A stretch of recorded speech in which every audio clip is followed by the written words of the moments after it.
পুকুর ঘাটের ঘটনা শোনাতে চাই, অভিশপ্ত একটি পুকুর ঘাটের ঘটনাটি পাঠিয়েছে এমডি মাসুম বিল্লাহ। তিনি যেভাবে লিখেছেন সেভাবেই পড়ে শোনানোর চেষ্টা করছি। সন্ধ্যা পায় ঘনিয়ে আসছে, পুকুর পাড়টা খুব নির্জন আর অন্ধকার নেমে এসেছে সেখানে। পুকুরের অপর পাশে ঘন জঙ্গল থেকে ভেসে আসছে শিয়ালের হাঁক। দিনের বেলাতে জঙ্গলের গাছপালার জন্য সূর্যের আলো ঠিকমতো পৌঁছায় না পুকুরে, তাই পুকুরের পানি কুচকুচে কালো। ঝিঝি পোকা ডাকছে। রহমত শীষ বাজাতে বাজাতে পুকুর পাড় দিয়ে হেঁটে বাড়িতে যাচ্ছিল। হঠাৎ দেখলো পুকুর পাড়ে তাল গাছটার গোড়ায় কে যেন বসে আছে। লোকটার কাছে গিয়ে রহমত জিজ্ঞেস করলো, কে আপনি? লোকটা মাথা তুলে রহমতের দিকে তাকিয়ে ভয়ঙ্কর ভাবে গর্জন করলো। লোকটার মুখে কোনো ঠোঁট ছিল না, বড় বড় দাঁত, কপাটি আর অগ্নি লাল চোখ দুটি দেখে ভয় সেখানেই হার্ট ফেল করলো রহমত। আর বাড়ি ফিরলো না ও। সারা রাত ধরে ওর বাবা গ্রামের লোকজন নিয়ে ওকে খুঁজলো, কিন্তু কোথাও পেল না, এমনকি পুকুর পাড়েও না। অদ্ভুত ভাবে রহমতের গায়েব হওয়ার 2 দিন বাদে রাতে ওই পুকুর মাছ ওই পুকুরে মাছ ধরতে গেল সাজু। টর্চের আলোয় দেখলো পুকুরের কিনারায় বড় একটা বোয়াল মাছ। হঠাৎ চোখের পলকে উধাও হয়ে গেল মাছটা। একটু অবাক হলো সাজু। মাছটাকে খুঁজতে হাঁটু পানিতে নামলো ও। হঠাৎ ওর পায়ের তলা থেকে মাটি সরে গেল। পানিতে ভেসে উঠলো ভয়ঙ্কর এক মুখ। চিৎকার করলো সাজু, কিন্তু মুখ থেকে কোনো শব্দই বের হলো না। বেশিক্ষণ লাগলো না ওর পানিতে তলিয়ে যেতে। পরদিন সকালে লোকজন সাজুর টর্চ লাইটটা পুকুর পাড়ে খুঁজে পেল। তারপর থেকেই গ্রামের লোকজনের মধ্যে আতঙ্ক ছড়িয়ে পড়লো। এতদিন লোকজন এই পুকুরটাকে অন্ধ পুকুর বলেই জানতো, কারণ এর পানি কুচকুচে কালো আর এই পুকুরের পানি কখনো সেচা যায় না তাই। কিন্তু সাজু নিখোঁজ হওয়ার পর এই পুকুরটাকে সবাই ভূতের পুকুর নামে অভিহিত করলো। তার কিছুদিন বাদে শহর থেকে ফিরে আসলেন ফাহিম সাহেব। আসতে একটু রাত হয়ে গেল। সেই পুকুর পাড় দিয়ে হেঁটে বাড়ি যাচ্ছিলেন। চাঁদটা ভালোই আলো ছড়াচ্ছিল।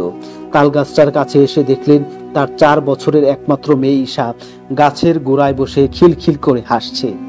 অবাক হয়ে ফাহিম সাহেব বললেন, মামুনি, তুমি এত রাতে এখানে কি করছো?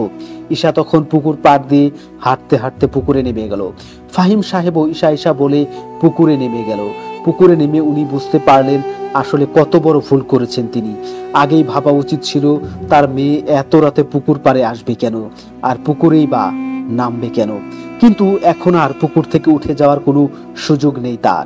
ঘাড় ঘুরিয়ে তাকালে ঈশারূপী মেয়েটা একটু পানিতে ভিজছে না ওর দেহটা। ফাহিম সাহেব তাকিয়ে দেখলেন ঈশার ফুটফুটে চেহারাটা মুহূর্তের মধ্যেই ভয়ঙ্কর আর নিষ্ঠুর পৈশাচিক চেহারায় রূপান্তরিত হয়ে গেল। পরদিন সকালে ফাহিম সাহেবের লাশটা পুকুর পাড়েই পাওয়া গেল। রহমত আর সাজুর মতো গায়েব হননি তিনি। চোখ দুটোই উপড়ানো, 2 গালে মাংস নেই, পুরো শরীরে বড় বড় দাঁত আর নখের ছাপ, হাতে পা থেতলানো।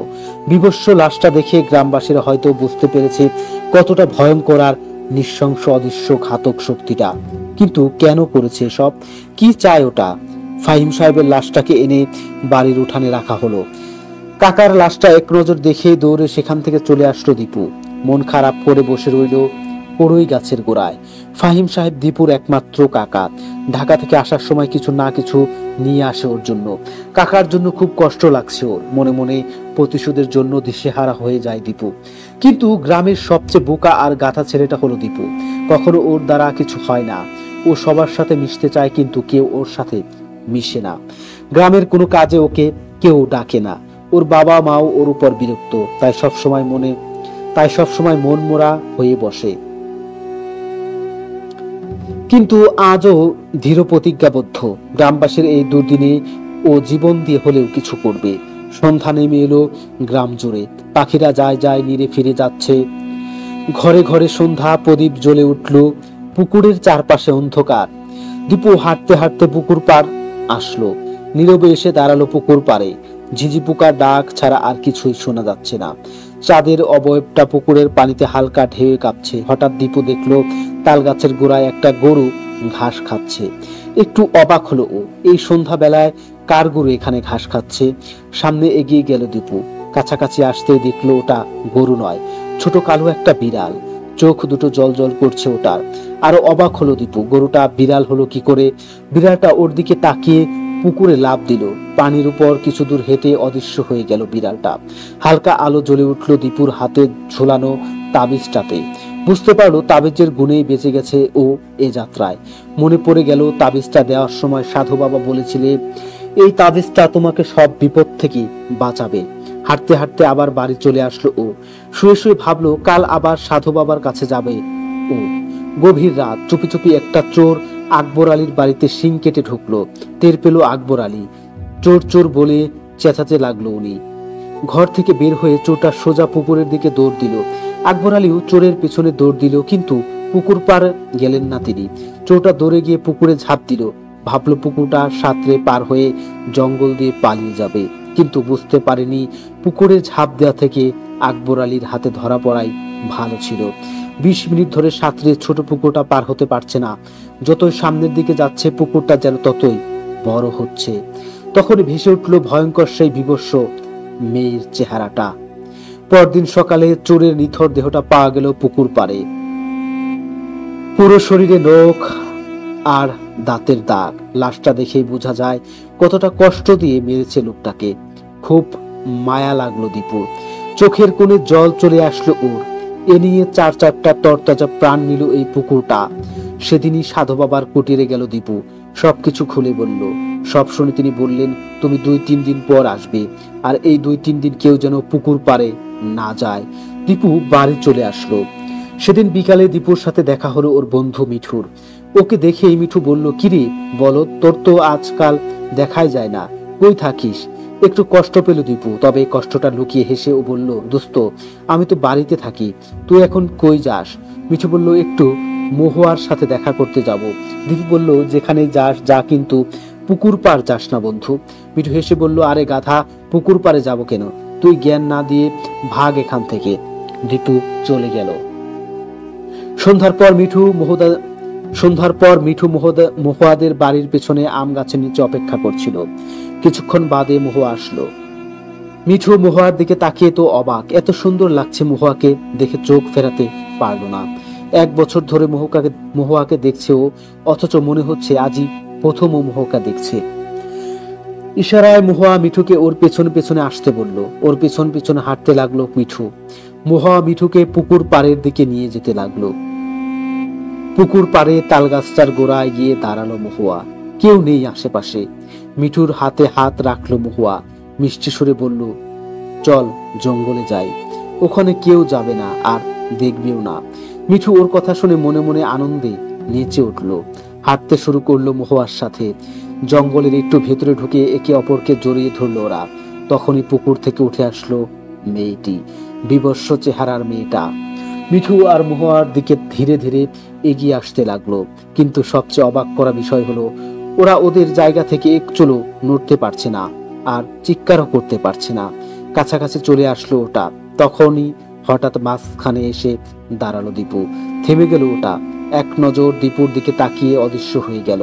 দীপু ধমক দিয়ে বলল, কিরে মিঠু, তোকে না পুকুর পাড়ে আসতে নিষেধ করেছিলাম, তারপরও আসছিস কেন? মিঠু আমতা আমতা করে বলল, দোস্ত কেমন জানি একটা ঘোরের মধ্যে ছিলাম, খালি পুকুর পাড়ে আসতে ইচ্ছে করছিল। মুহা বলল, আমারও একই অবস্থা হয়েছিল দীপু ভাই। দীপু ব্যঙ্গ করে বলল, হ্যাঁ বুঝেছি, কিসের ঘোরের মধ্যে ছিলেন আপনারা? এখন চল তাড়াতাড়ি এখান থেকে যেতে যেতে মিঠু বলল, দীপু কত অপমান করেছি তোকে, কত বাজে কথা বলেছি, আমাকে মাফ করে দিস দয়া করে, আজকে তোর জন্যই বেঁচে গেছি আমরা। তুই আসলেই খুব সাহসী আর খুব ভালো ছেলে। দীপুর কাঁধ চাপড়ে দিল মিঠু। মনে মনে খুব খুশি হলো দীপু। 2 দিন বাদে সাধু বাবার কাছে আবার গেল দীপু। সাধু বাবা ওকে একটা তাবিজ দিয়ে বলল, তোমাদের গ্রামের উপর দুষ্ট আত্মার নজর পড়েছে, তোমাকে আজ রাতে পুকুরের অপর পাশে জঙ্গলের পরে যে কবরস্থানটা আছে সেখানে যেতে হবে। যে কোনো একটা কবর থেকে এক টুকরো কাফনের কাপড় এনে এই তাবিজটাকে মুড়িয়ে পুকুরে ফেলে দিতে হবে, তাহলে সমস্যার সমাধান হয়ে যাবে। কিন্তু বিপদ আছে অনেক। তবে যত যাই কিছু হোক না কেন, তুমি যাওয়ার পথে একবারও পিছনে ফিরে তাকাবে না, আর পুকুরের তাবিজটা ফেলার আগে কোনো কথাও বলবে না, পারবে? দিবি বলল, যতই বিপদ আসুক না কেন, আমি আমার গ্রামের জন্য, গ্রামবাসীর জন্য এই কাজটা করবই। গভীর রাত, চারদিকে পিন পতন নীরবতা। তাবিজটা নিয়ে পুকুর পাড়ে চলে আসলো দীপু। জঙ্গলের দিকে হাঁটতে লাগলো ও। ঝড় তুফান কিছু নেই, অথচ দীপুর কাছে মনে হলো পিছনের সবকিছু প্রচন্ড বাতাসে ভেঙে চলে যাচ্ছে। শো শো করে বাতাস বইছে, উতলে উঠছে পুকুরের পানি। দীপু কোনো দিক না তাকিয়ে সোজা হাঁটছে। জঙ্গলের কাছে চলে আসলো ও।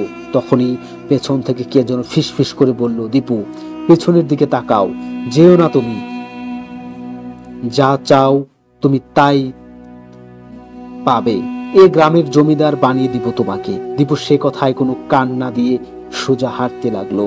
জঙ্গলের ভেতরে ঢুকে গেল ও। জঙ্গলটা পার হলেই কবরস্থান। জঙ্গলের ভেতর দিয়ে হাঁটছে ও। হঠাৎ দেখলো সামনে একটা গাছে মিঠু ঝুলছে, চোখগুলো খোলা, জিব্বা বের করা। থামলো না দীপু, সামনে এগিয়ে গেল ও। কিছু দূর সামনে আরো একটা গাছে ঝুলছে মহুয়ার লাশ, তারপরেও গাছে ঝুলছে দীপুর মায়ের লাশ। তারপরও থামলো না দীপু, এগিয়ে গেল সামনের দিকে। বারবার পিছনে তাকাতে ওর খুব ইচ্ছে করতেছে, তবে ও জানে এই সবই ওই বিভৎস চেহারার ভেলকি। ভয়ে ওর বুক কাঁপছে। সমস্ত সাহস সঞ্চয় করে ও সামনের দিকে এগিয়ে গেল। জঙ্গলটা পার হয়ে গেল, কবরস্থানে ঢুকলো। একটু নতুন কবর খুঁজছিল ও। পেয়ে গেল। কবরটা খুঁড়ে লাশটার মাথার দিক থেকে একটু কাফনের কাপড় কেটে নিল। আগের মতো মাটি দিয়ে কবরটাকে ভরে দিল।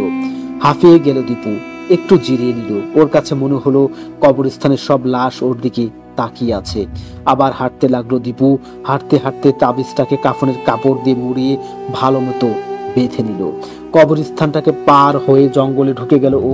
অর্ধেকটা জঙ্গলে চলে এসেছে। তখন দেখলো জঙ্গলের বড় বড় সমস্ত গাছে ঝুলছে ওর মৃতদেহ, চোখ খোলা আর জিব্বাটা বের করা।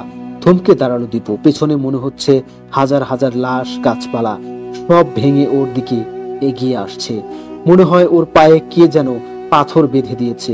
হাঁটতে খুব কষ্ট হচ্ছে ওর। একটু একটু করে সামনের দিকে এগোতে লাগলো ও। পেছন থেকে বাতাসে ভেসে আসতে লাগলো হাজারো ডাক, দীপু দীপু দীপু। কোন দিকে না তাকিয়ে ও সোজা হাঁটতে লাগলো। অনেক কষ্টে পুকুরের পাড়ে পৌঁছালো ও। তাবিজটাকে ছুঁড়ে মারলো পুকুরে। শেষবারের মতো পানিতে ভেসে উঠল সেই মেয়েটার বিভৎস চেহারাটা। হালকা ঢেউয়ে ধীরে ধীরে পানিতে মিলিয়ে গেল চেহারাটা। দীর্ঘ শ্বাস ফেলে পুকুর পাড়ে বসে পড়লো দীপু। বুক এখনো কাঁপছে ওর, পুরো শরীর ঘামে ভিজে গেছে। আকাশের দিকে তাকালো ও। চাঁদের উপর থেকে সরে গেছে ভয়াল ছায়াটা। তখনই শূন্যে ভেসে উঠল রহমত, সাজু আর ফাহিম সাহেবের হাসি মাখা মুখ। ওদেরকে দেখে খুব খুশি হলো দীপু। ধীরে ধীরে মিলিয়ে গেল চেহারাগুলো। উঠে দাঁড়ালো দীপু। বাড়ির উদ্দেশ্যে রওনা দিল ও। কিছু দূর যেতে দেখলো পথের মাঝে দাঁড়িয়ে আছে ওর মা, বাবা আর মিঠু সহ সকল গ্রামবাসী। মিঠু এসে জড়িয়ে ধরলো দীপুকে, বলল, দোস্ত, আমি আজকে তোর পেছন পিছনে গিয়েছিলাম। সাধু বাবার কাছে সবকিছু শুনেছি। গ্রামের সবাইকে বলে দিয়েছি তোর কথা। এখন বাকিটা তুই বল। দীপু তখন সবকিছু খুলে বলল। সবকিছু শুনে গ্রামবাসীরা খুব খুশি হলো, প্রশংসা করলো সবাই। দীপুকে গ্রামের সবচেয়ে ভালো আর সাহসী ছেলে হিসেবে অভিহিত করলো। এই ছিল ঘটনা এবং